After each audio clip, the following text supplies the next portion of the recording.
Olá, pessoal, tudo bom? Estamos aqui mais uma segunda-feira, todo mundo junto, contando histórias. E hoje eu tô falando com vocês direto da casa da mamãe. E acho que a luz também não tá muito boa, porque o meu ring light não tá aqui, não trouxe. Então, vamos lá. Desculpa aí o nosso problema técnico. Mas eu queria conversar com vocês sobre uma tecla que volta e meia eu venho batendo, que é o sonho, que é a realização de um sonho. E às vezes a palavra sonho já tá assim meio batida demais. Ai, gente, foi um sonho aquilo, sabe? Então às vezes as pessoas exageram um pouquinho. Então eu gostaria que cada vez que vocês ouvissem eu falando num sonho, sonho realizado, vamos realizar, você tem um sonho, eu quero dizer uma coisa que é difícil de você obter, tá? Eu não tô falando assim, ai, meu sonho é escovar os dentes todo dia, tá? Isso é uma coisa fácil, escovar os dentes todo dia.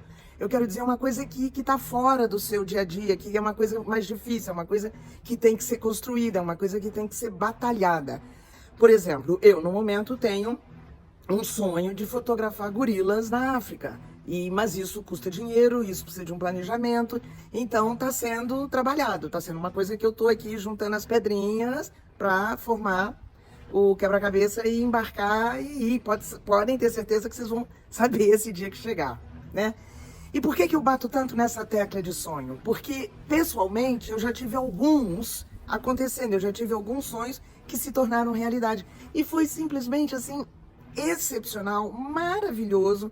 Foi uma coisa que passa um filme na cabeça e que você, num primeiro momento, não acredita que está acontecendo. Aí você dá uns tapinhas, você se belisca e percebe, nossa, não é mesmo que está acontecendo? E é uma sensação deliciosa essa, é uma sensação maravilhosa. Vou contar para vocês.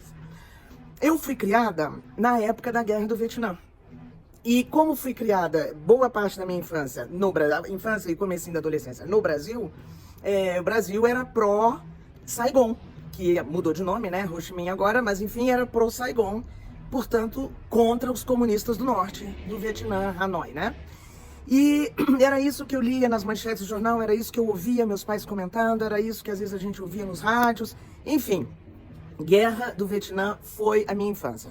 E eu ouvia muito mamãe comentando que o horror de uma guerra e como é que a guerra pode afetar tanto a vida pessoal de todo mundo, mesmo que você não esteja lá envolvido na guerra, lutando na guerra, como uma senhorinha que tem ali um mercadinho, de repente, pum, cai uma bomba do lado do mercado dela, cai uma bomba dentro do mercado dela, como de repente a pessoa pode perder tudo, pode perder sua casa, deu um pulinho até a mercearia para comprar uma coisa e a sua casa foi bombardeada só porque sua casa está do lado de um lugar que é alvo de guerra.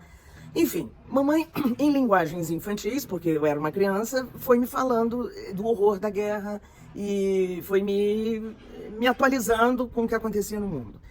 E com isso, criou dentro de mim uma vontade imensa de ir conhecer esse Vietnã, esse país que tanto sofreu com uma guerra que me foi muito presente, apesar de eu não ter perdido ninguém na guerra do Vietnã.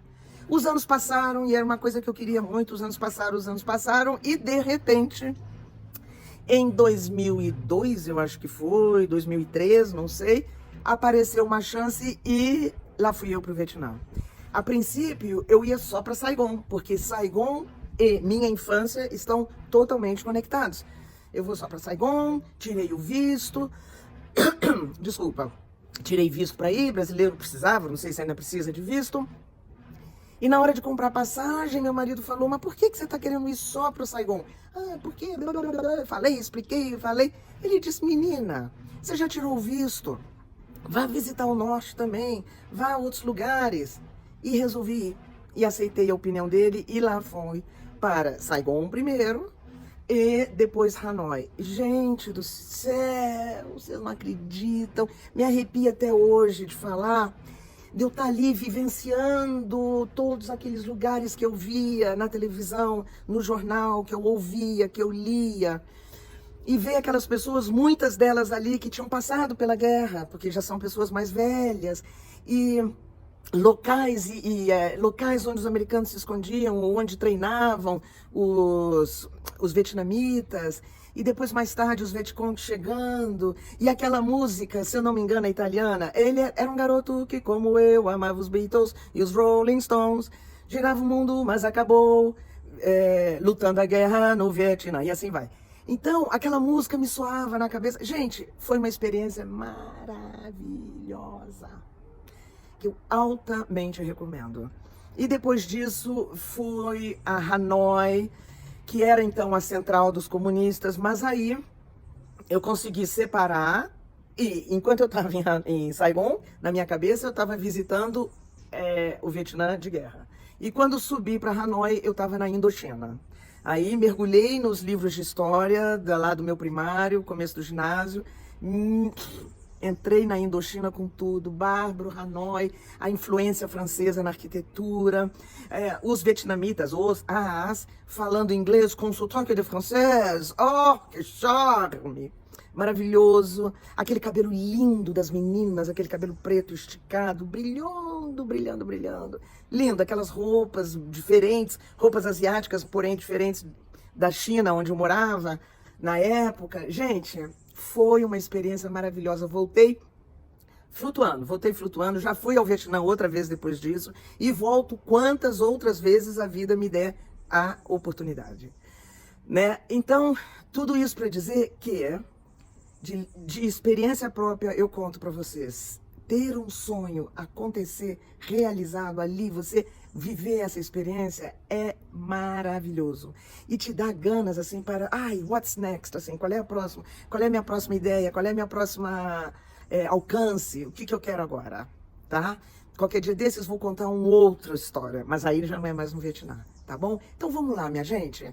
Vamos ter sonhos. O sonho é um pouquinho de utopia, claro, porque usando o exemplo que eu falei 5 minutos atrás, eu tenho sonho de escovar o dente, graças a Deus eu tenho a possibilidade de escovar os dentes toda hora, não é utopia nenhuma. Pode ser que tenha gente que escovar dente passa a ser um sonho. Então, é essa a ideia. Sonho é uma utopia. Sonho é uma coisa que não está fácil de ser alcançada, mas que a gente tem que batalhar, e voa lá, ele acontece.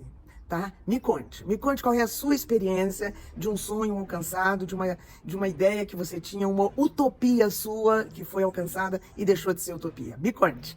Muito obrigada mais uma vez aqui pela sua presença. Dê o seu like se você gostou da história, sua curtida. Passe esse vídeo para alguém que, quem sabe, esteja indo para o Vietnã ou não, tenha sido criado na mesma época do que eu ou não, né? E a gente se fala. Até segunda que vem. Beijocas. Tchau!